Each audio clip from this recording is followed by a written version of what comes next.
morning.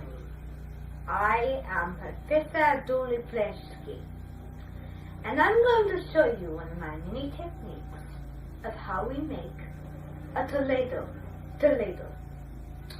Now first you start with a baseline of an oval on top.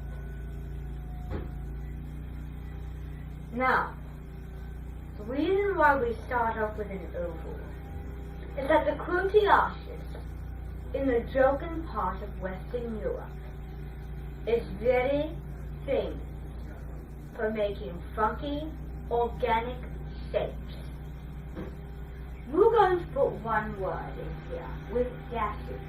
This word will be X / E / U / D / A L / I / S N. This really separates the syllables. F E U D A L I S N. Feudalism. This is representing feudalism. Now the next thing you're going to draw is dashes on each side. So you're going to draw a row down, 3 dashes, then another row down, another 3 dashes. Then over here you will do the same. And these represent tally marks. Now if you add a 5 to this,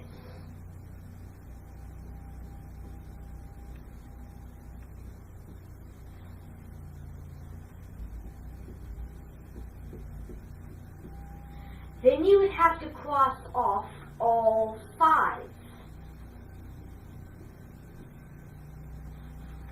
marks. And these represent the peasants. The peasants in the feudal manners and at feudal times had to work the land. And these tally marks represent the jobs they do, so they can cross off like a calendar. So this is a calendar that they can cross off all the jobs they did. So the next symbol is going to be another word.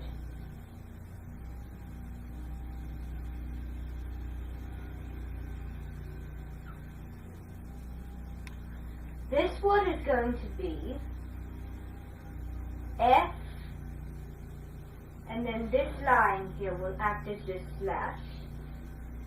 R, A, N, K. There's a little teeny tiny S right there. Now the flanks. This goes to Constantinople, or should we say Charlemagne. So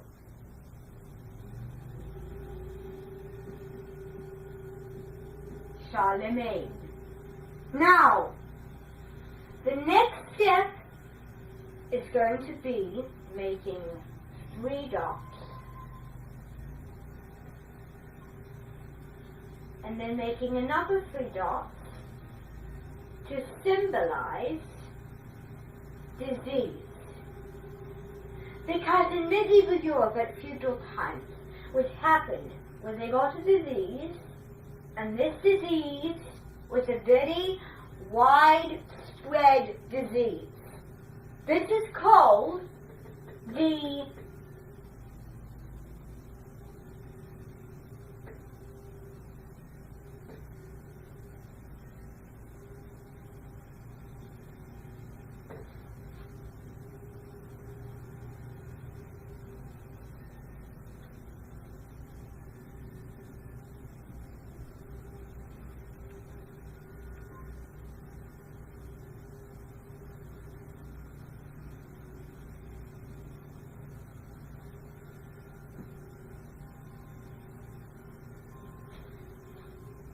the disease in medieval Europe was called the bubonic plague. This disease was a very widespread disease. It spread throughout Western Europe. And did it went to the Middle East?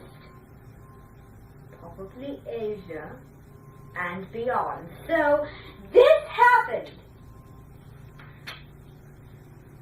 after the Holy Roman Empire struck. And what I mean by struck is the western half of it, meaning it is in Europe. It was a very big empire, had collapsed in 476 CE. So 400, and then 1, 2, 3, 4, 5, 6, 7, 6. Then CE would be center stage. So I made a little bit of a formula here. Now this formula is a very accurate formula, more accurate than other formulas. And it is going to be a masterful formula that no one has ever seen. Let me show you how this works again so far. So here we have the Holy Roman Empire ended in 476 CE. Feudalism started, the disease broke out, and the, I want to say, the High Middle Ages began, where all the diseases were occurring. Now, the early Middle Ages is when the empire struck down. The High Middle Ages is when the disease broke out. Then we got down here, we're going to go down here, where we're going to spell the word RENAISSANCE, Renaissance. Now this is like a timeline, except in a more creative way, timeline way. Now, Renaissance, it is the rebirth of European culture. So when the Roman Empire struck down in 476, all these things broke out, and then it got enlightened. All the European, the classical culture, rebirth of classical culture, the Renaissance was.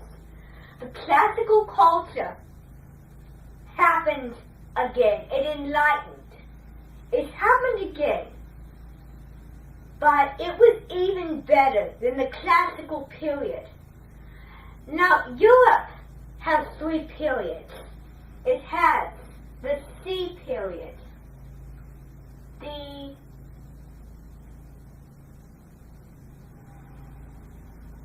M period, and the R period.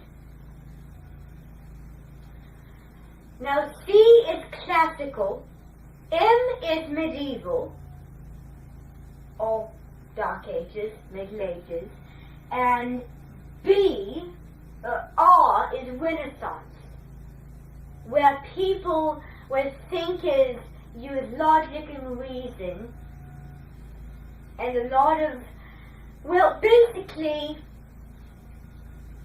it's the rebirth of art and learning. So people had a lot of learning and classical art during the Renaissance.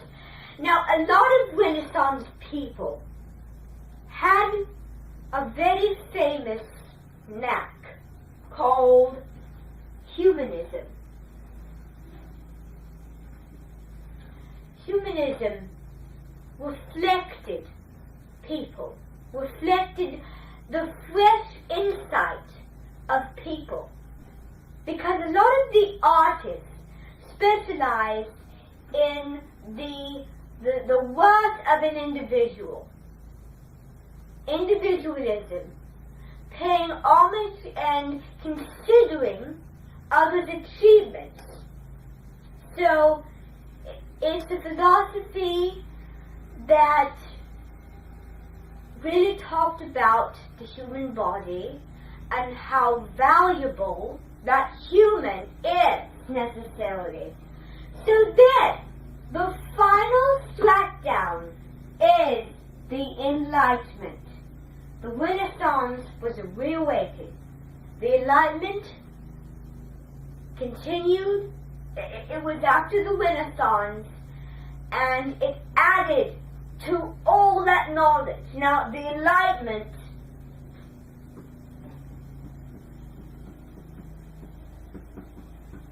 was an age where thinkers used logic, reason, well, those are the same things, and observation. And the government really strengthened. Now, I don't know much about the Enlightenment, but I do know what they basically are. I know pretty much a lot about the Renaissance. I just haven't studied the Enlightenment long enough so that I can know more about it. I didn't know much about the Enlightenment.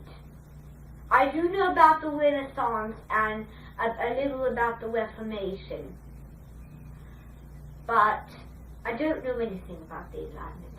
I'm sorry to say.